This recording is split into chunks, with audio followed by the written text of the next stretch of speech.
Thanks for tuning in to the Mission Matters podcast, where we feature successful, mission-driven leaders committed to creating a positive change in the world.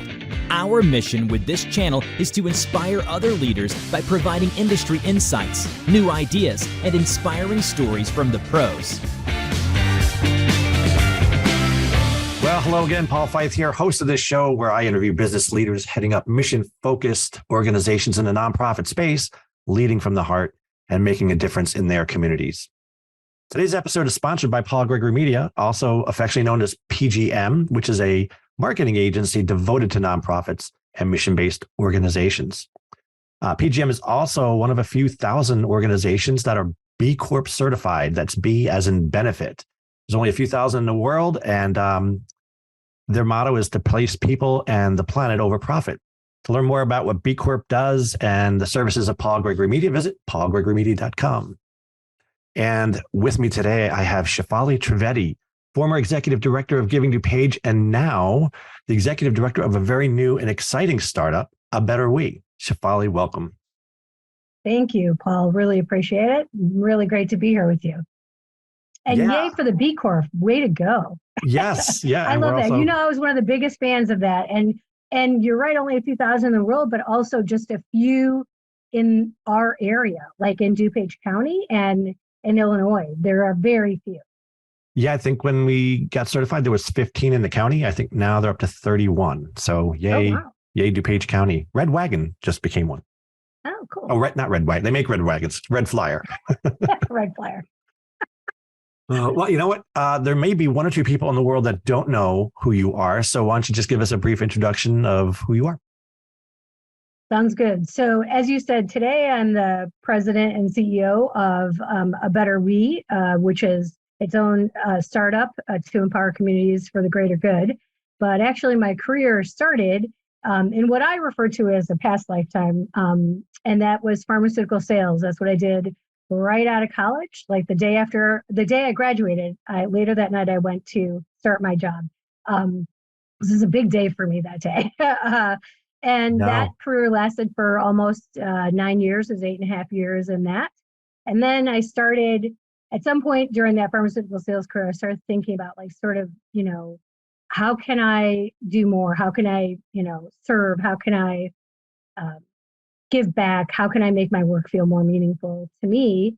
And that's when I started what I call my journey of service and focused on that. I sort of servant leadership, if you will. And so I went on, after doing, a little bit of consulting work on my own, I went on to work at the Greater Chicago Food Depository in the city on hunger issues. Then went on to an environmental education center, then switched to serving in government and went to work on countywide sustainability initiatives, and then finally landed at Giving DuPage, which is a nonprofit that's a public-private partner of DuPage County, and I did that for 9.5 years. So, it was a long time. And then just earlier this year, I left that position after 9.5 years and started A Better We a few months later. Wow. Well, what a career trajectory, huh?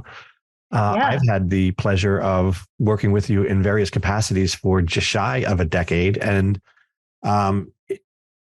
one word I have of many to describe you is leadership, because I've always known you in a leadership role in these last 10 years. And that's why I thought you have so many stories and so many challenges that you've overcame. You have a lot, and I know we talked before about what some of those were. So I'd like to just give you the mic for a bit and talk to our listeners about some of those challenges and some of those lessons learned, I guess you could say. Yeah, so I was thinking about this, like, what's a good way for me to talk about a bunch of different lessons? And I think like using sort of a case study example, or sort of how I handled basically changing the event that I inherited, a fundraising event that I inherited that our organization hosted, and changing the format completely, and sort of all the lessons I learned in that sort of what I call a multi-year journey to making that happen. So and to kind of give this some context, as you said, I was executive director of Giving DuPage. We had a 5K fundraiser event that we hosted that was actually a fundraiser for many charities in one race. And Giving DuPage itself was basically a nonprofit support agency that helped hundreds of other nonprofits in volunteer connections and some training. But we did have this one event that was sort of a fundraiser event. And the fundraiser event was for all these other charities. And it was also meant to be a fundraiser for us too. But Giving DuPage is also, like I said earlier, a public-private partner of DuPage County. So we're a government agency, sort of, an extension of government. So that was the event that we had. We had this 5K race that we hosted. And again, many charities benefited as a fundraiser in the event. And my conversation today is sort of about how I went about changing that format, keeping the intention of a multi-charity fundraiser and changing it to a virtual online fundraiser and removing the whole in-person race, running, walking component. So what one word could you use to sort of encapsulate that whole experience? Complex, I would say. Okay. Complex. I would say it was a journey. It was definitely a journey because it took a long time. It took a lot of persistence. Yeah, that's exactly one of my lessons is as a leader, and in particular in the nonprofit world, you have to have persistence. I think you have to keep your eye on the long game. And for me, I had managed the race event for about 6 years. But about 2 years in, I figured out that the race, and by the way, again, this is an event that I inherited, right? But I figured out the race had one big risk. We could control a lot of factors with the event, 5K run walk event. I could control expenses. I can control a lot of things, but one thing I couldn't control is the weather, right? And when you're talking about an outdoor event, it's weather dependent. And our event was in the spring. So I started realizing and we always had, for better or worse, the weather gods didn't like me. We always had rainy weather and cold weather. I remember one year I was literally peeling the clothes off of me after the event because that's how stoked I was from being the manager of the event director for the race that year. And it was I think it was my first year doing the race. I was like, oh my God. And that created trauma for a lot of the charities because the same charities were participating every year. Well, anyway, the persistence was, when I knew 2 years in that our financial net gain or loss was dependent on the weather, how do I remove the weather from the equation? And so that's when I started thinking about changing the format into a virtual format. I even considered at one point, should we do a telethon style format? That was more complicated. I didn't know how to do that, but the virtual event seemed to be something that I could kind of pull off. Every year, when we would analyze the event afterwards, I would try to convince my board that, hey, we really need to consider keeping the multi-charity fundraiser, changing it to a virtual event. And the board every year kicked the can down the road and said, oh, let's think about that next year. And when the next year came around, they'd be like, let's consider switching it after this year's event. So this went on for 3 years, right? I started trying to make that pitch and it went on for 3 years. So my persistence lesson is during those 3 years, while I was still annually pitching, before and after the event, before, let's change the format this year. After, hey, let's really change the format next year. While I was doing that, in those 3 years, I still spent time researching. I became more informed on what virtual events means. I met with other ED colleagues who had hosted their own Giving Day or had their own Giving Tuesday type of event. I watched a lot of webinars. I researched platforms and more. I kept pitching the idea of switching the virtual event with board members one-on-one. I remember a distinct conversation with one board member where I was in his office and we were talking about it and he just couldn't get it. But to me, this is a real example of what persistence looks like in the real world application. Sometimes it takes years and you can't give up, especially when you know your reasoning is sound. Well, I also think that this is an event, the prior event being the race, I think had a 5-year history or so, somewhere around there, 5 or 7 year history. Yeah, exactly. And so I think maybe the board was thinking, we've got a good thing going here. And if we take it away, no matter what we replace it with, if we take it away, we lose maybe some of that following, because they obviously were runners and walkers and things like that. So there's a bit of risk there too that I think you took. But with all, I mean, you had years to research this and pitch it, and you did your homework, because as I remember, that first year in the fundraiser made quite a lot of money for a lot of nonprofits. Yeah, we really did that first year. And I can talk about sort of what helped that along. Oddly enough, the pandemic helped that along, but helped us really launch a virtual event. But you're right in terms of the risk. And there were two other things that I had to one, I had to change our organizational culture. And I also needed to be a bit of a salesman. So when we talk about, the lesson of changing organizational culture or changing your board's culture, the board that I had, that I knew and I had inherited when I started as executive director was pretty much a strictly, they thought their role was advisory and strictly like governance. And I kind of had to explain that boards can play multiple roles. In addition to governance, they can be working boards and fundraising boards. We had a culture with our board that said, hey, our agency is funded by government, so we don't have to be as concerned about like raising funds or increasing our net reserves. And sometimes I think the board was pretty content with just like breaking even for our events. And to me, this culture was directly related to us holding on to the 5K race as an event, right? And to me, it wasn't just about breaking even, it was possibly losing money because we were going to have really bad weather one day. And then when I thought about hey, we spend so much staff time, and we had one full-time person, one part-time person. We're a small organization in terms of staff resources. We spend so much time on this event from beginning to end.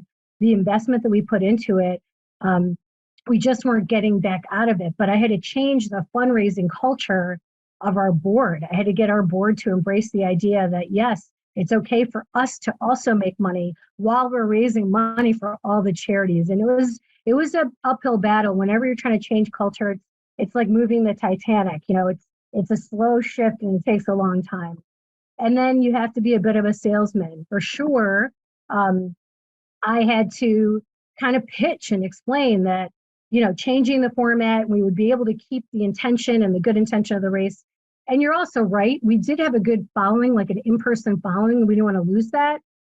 Again, I'm going to tell you how in-person all of a sudden didn't matter as much in our first year of having virtual, as you can kind of see where this is going. So here's what happened. I kind of kept selling it for years, but on April 29, 2019, we had our 8th race event. The forecast was cold, wet, and possibly snow. Yes, snow in April, at the end of April. Is that the Farmer's Almanac from a year ago? Yeah, no, really. I remember the forecast because I, like everybody else, was nervously looking the 2 weeks before the 10-day forecast. What does the forecast say? Because that directly impacted how many runners and walkers would sign up. Everyone waited to the last minute because our event had a reputation of, hey, it's spring. You never know what the weather is going to do. So everyone waited to the last minute to sign up. Our board members on that day showed up at 6 a.m. like they always did. Awesome board members, dutifully ready to help set up. But this year, they were wearing snow parkas and all their puffy jackets. And when we would talk, the breath would show up like it does in cold weather, right?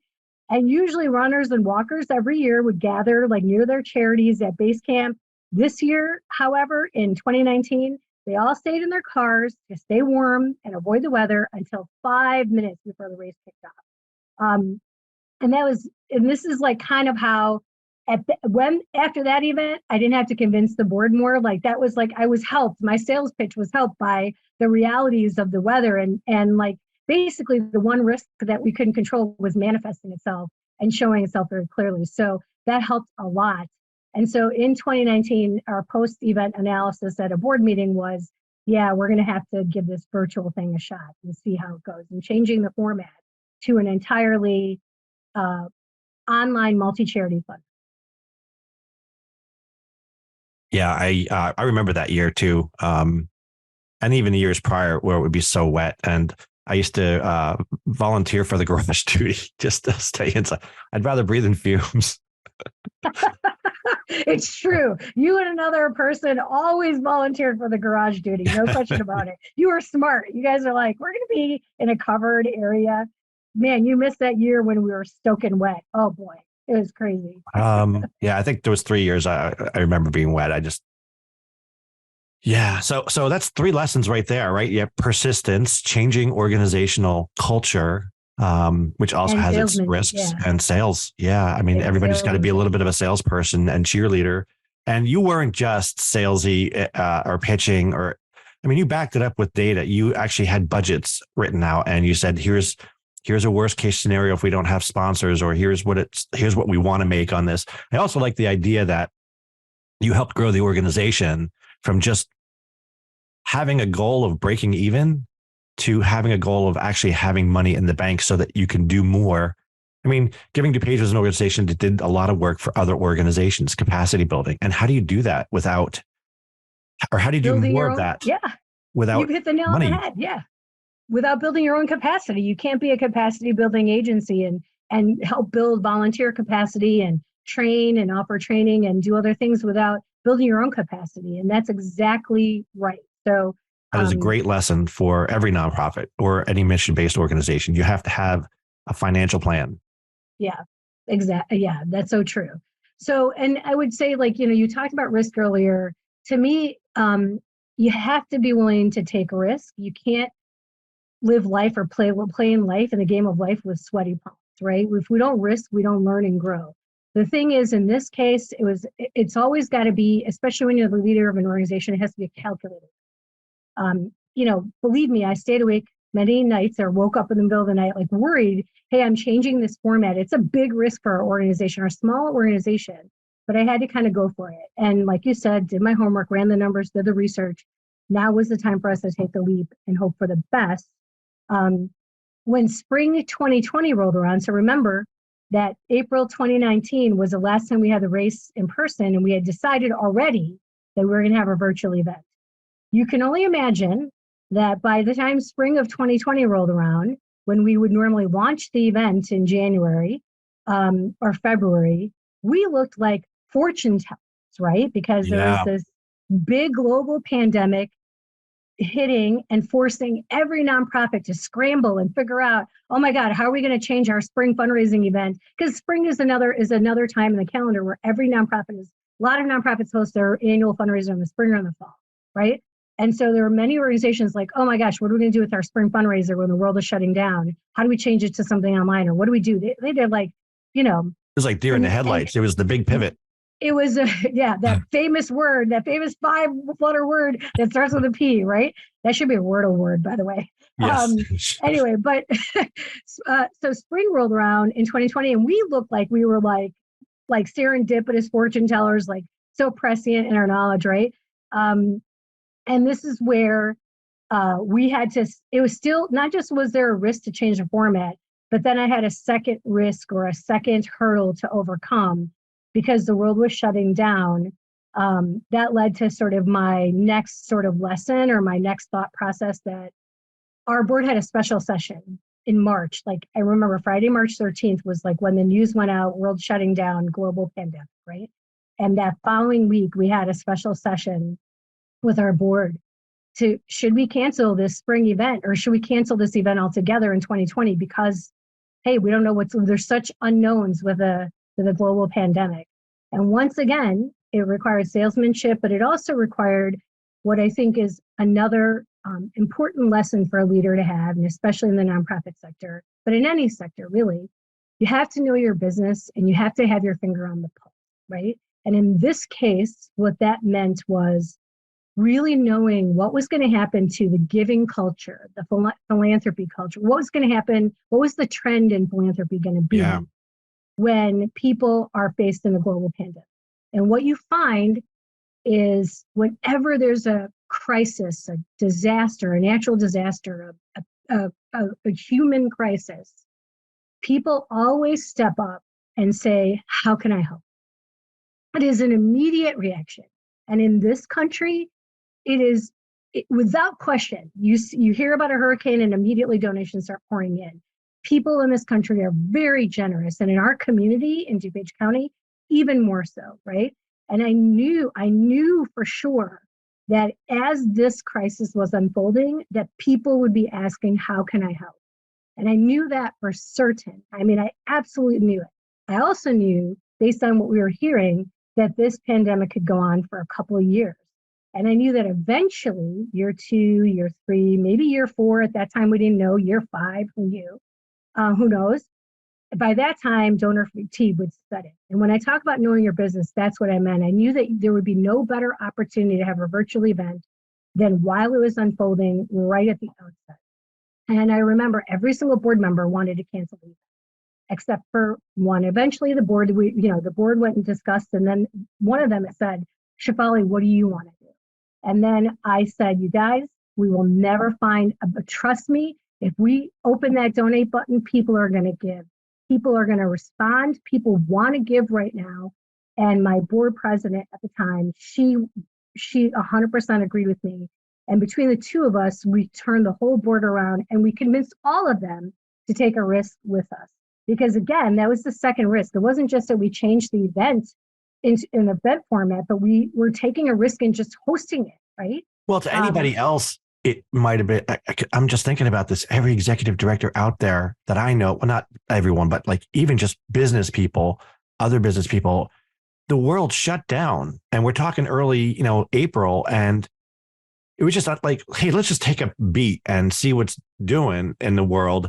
But you weren't that way at all. I mean, you were so sure about the giving model because you've seen it time and time again. And you put all your money on like this. Believe me, this is what people are going to reach into their pocketbooks and they're going to pay. They're going to donate. There's going to be an outpouring of charitable giving. And you were right, of course. And that is a testament to knowing your business and your model.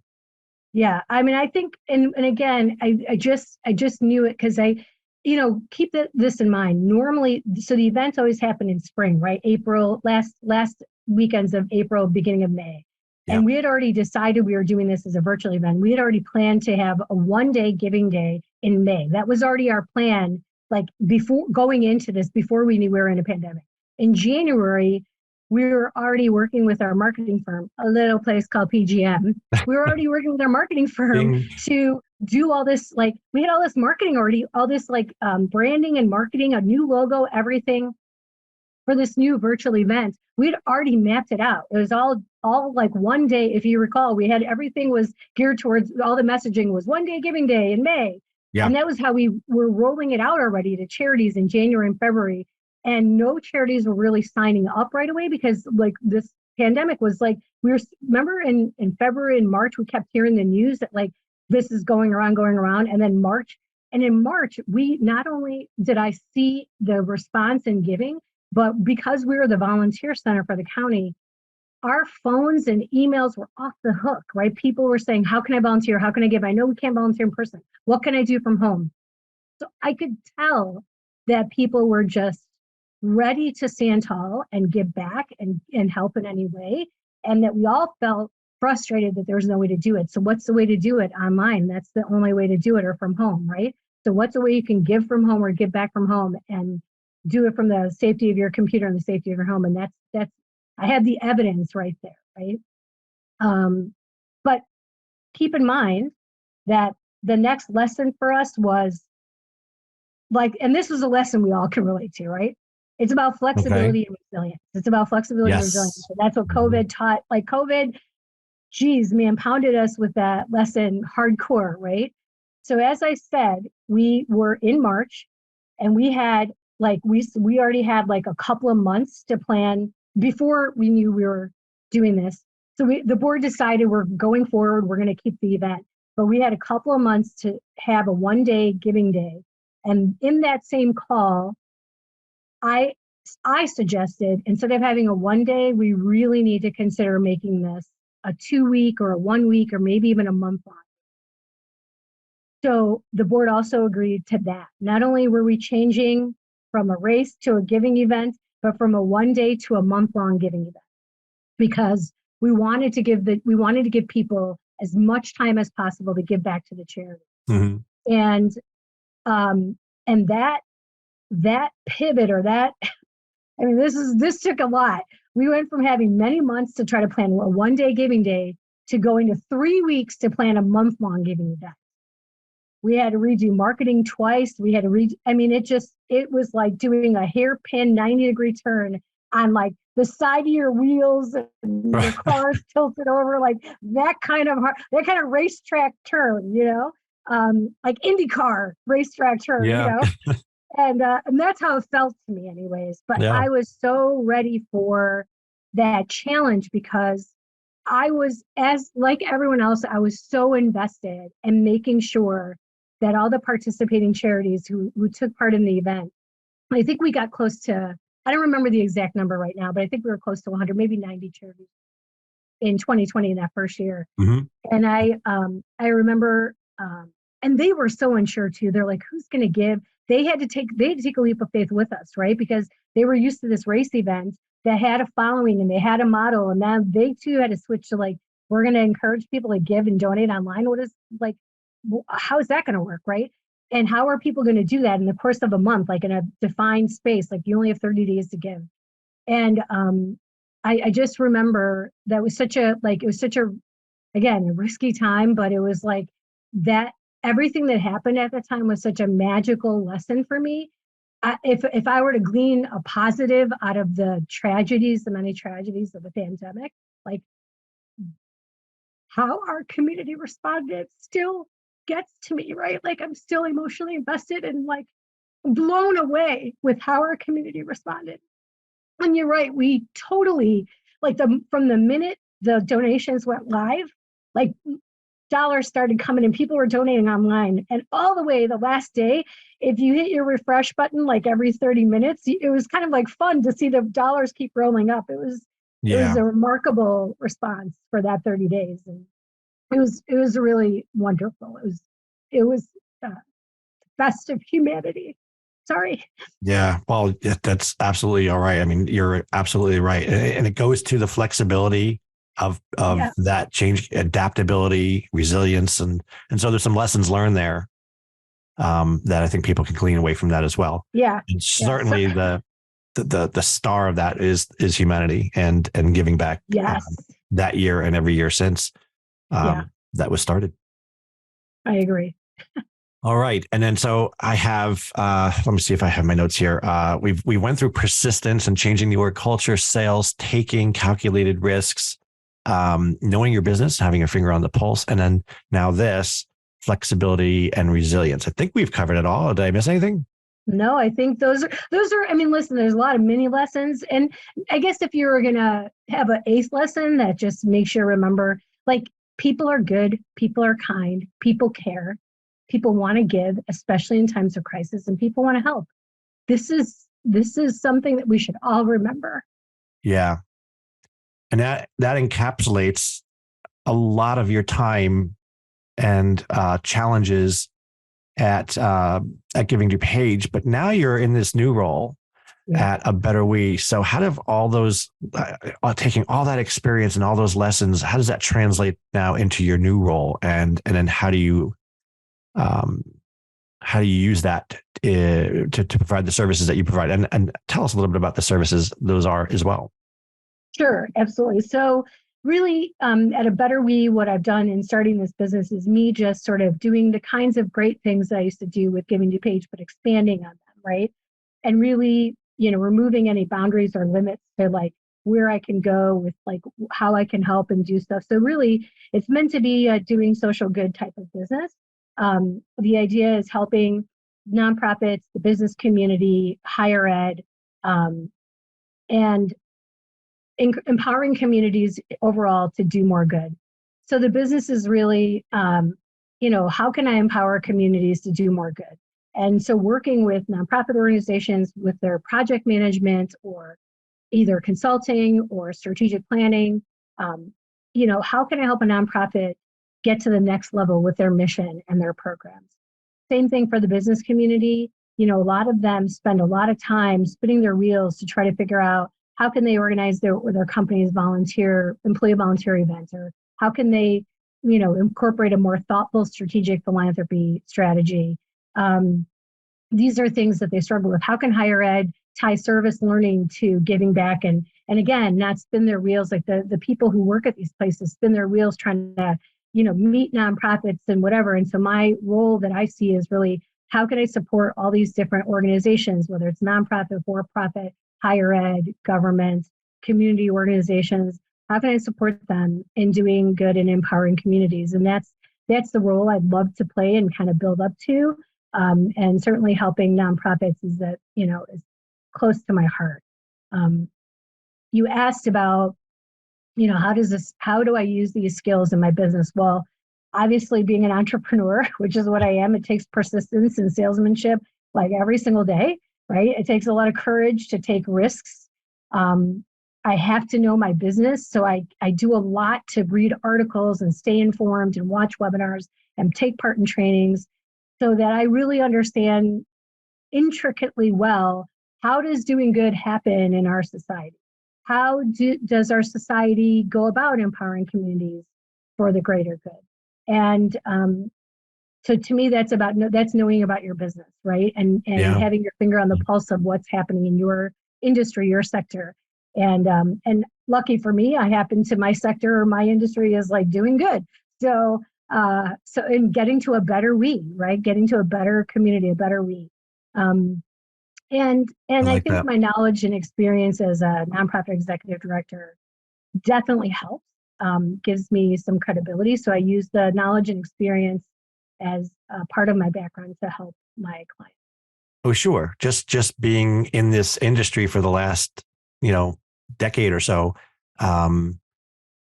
this one of the most challenging decades of all, right, with the pandemic. So the adaptability alone and the challenges and overcoming those and going from a goals of breaking even to saying, hey, we should really be turning a profit if we want to build capacity before we build capacity for others. I think there's a lot of lessons there. And you have been a mentor to so many over the years. I'm curious, who's your mentor? I always struggle with these questions because I think I'm going to give an answer that not everybody wants to hear. And it sounds like a generic answer, but it's really true. In life, I'm taking lessons everywhere I go, right? I have mentors everywhere I go. And it's not even necessarily people that I know really well or personally know, or sometimes I'm impacted by some random stranger or something that they said. One time I remember thinking about a question or a statement that a waiter made to me in a restaurant. And I still think about that statement today, right? We were talking about the golden rule, and somehow, I don't know how we had that conversation with a waiter, but he's like, oh, religion is humanity, or humanity is religion. And I was like, oh my God, like mind blown, right? Yeah. And to me, I'm always looking for the people in life who inspire me, who make me feel good, who remind me that their humanity has a better side, that teach me to be better as a person. Those are people who are my mentors. And so I get them from a lot of places. It doesn't matter if they're 7 or 17 or 37 or 87. I'm picking up mentors everywhere, and I'm listening actively and paying attention.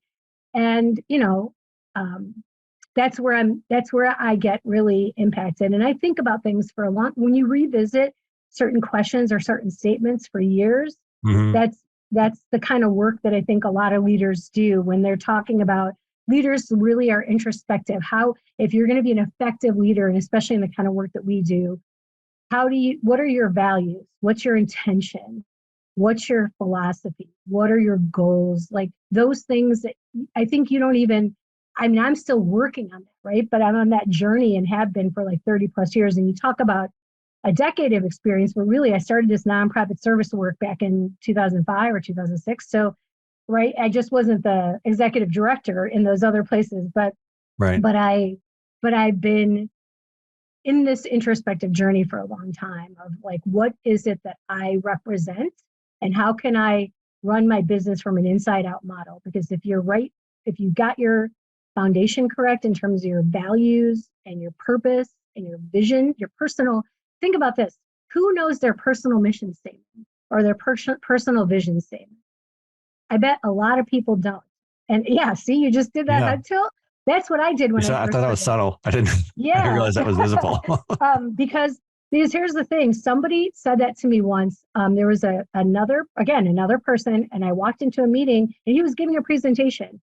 And I still talk to this person, and I just told him like less than 6 months ago, like how much he impacted me. He was talking about him and his wife and how they had developed their own personal mission statements and their family's mission statement. Oh, wow. Like they actually wrote it out, and they made a path to intentionally live. Yeah. Oh, wow. Right. I was like, personal mission statement. What? It was a foreign concept. And I had been thinking about this presentation and what this guy said for like 6 years since I heard it, or 5 years, whenever I heard it. Huh. And I'm not sure I landed on my personal mission, but I've gotten closer. I started workshopping it and whiteboarding it. I've gotten closer. Right. So, Yeah. Because those take time to put together. What's your personal mission statement? What's your personal vision statement? What are your personal values? Because if you get those structural foundation things right as a leader, or if you want to be a leader, or just a good person on the planet, a good soul, if you work from the inside out, if you work from that foundation, the manifestation will be everything you want it to be. You know, the everything that you intend will come to the forefront. And that's I think the ways that leaders think. That's the kind of stuff I think leaders like think about in the back burners of their mind a lot.